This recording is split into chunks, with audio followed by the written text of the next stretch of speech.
Hi.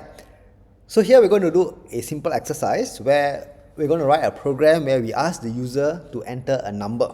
Alright, and what we want to do is, as long as the number is not 0, we keep repeating it. The moment the number is 0, we say end of program. Alright, so for example, okay, if the user enters, I say 9, it is not 0, so I repeat again. Okay, enter a number.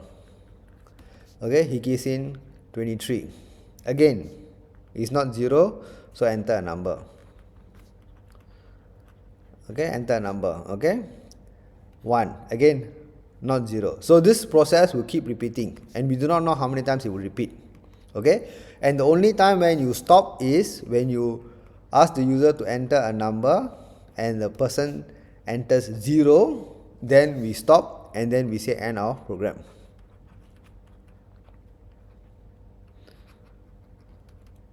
Alright, now this is a very classic example of when to use while loop. Alright, so since we do not know how many times I have to keep repeating this, alright, I do not know how many times to keep repeating it, so the best approach would be to use a while loop, alright, which will just keep repeating itself until the exit condition is met.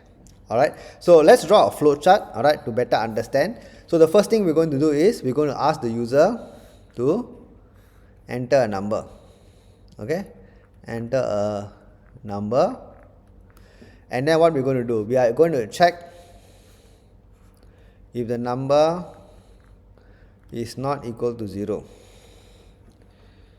Okay, if it's not equal to 0, what do we do? Okay, we repeat it again. Okay, we ask the user, we capture the input, enter a number. Okay, and then we repeat this.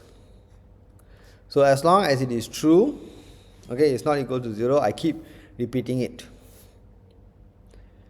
Alright, and then at some point of time when I do enter 0, then I print out end of program.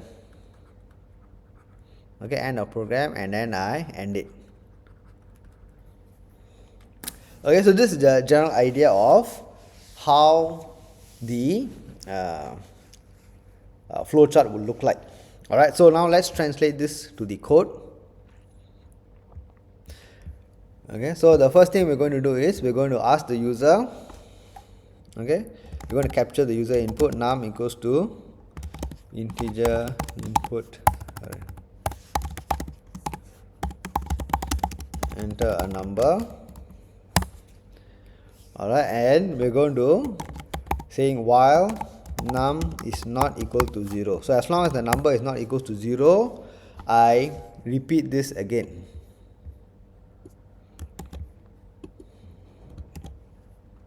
Okay, so this line will keep repeating itself, and the moment I hit 0, I want to exit the loop, so I say print end of program.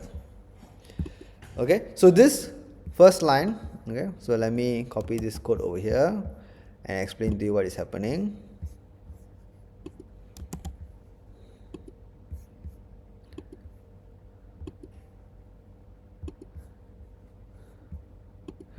Okay, so this first line over here is this input here, okay, where I first prompt the user to check, to enter a number, and then what I'm going to do, I'm going to check whether the number is not equal to 0. If it's not equal to 0, I ask for another input and I go back and check one more time. So this is the loop. So these two lines are basically the loop that will keep running forever until the input is actually 0. The moment I enter 0, then this condition is false, so I end of program. I print end of program. Alright, so let's run the program and we will see how it works. Okay, so I'm going to run it now. So first number 7. Again, 7 is not equal to 0, so I prompt the user to enter another number. Again, not equal to 0. Again, not equal to 0. Again, not equal to 0. But the moment I enter 0, I no longer satisfy this condition, okay? Because this loop can only repeat while num is not equal to 0. So the moment it's equal to 0, I cannot repeat this loop anymore, so I come here and say end of program. Okay, so I hope now you have a better idea how to implement something like this in your code. Alright, so that is what coding is about, correct? We have a requirement, we have some objective to fulfill, and we think about what is the best way to translate that requirement into the correct code. Okay, so should I use if, should I use if else, should I use while loop, for loop, lists, range, and so on. Alright, so we are learning all the different sort of building blocks, and as we progress along, we will learn how to use the correct building blocks to achieve the required outcome.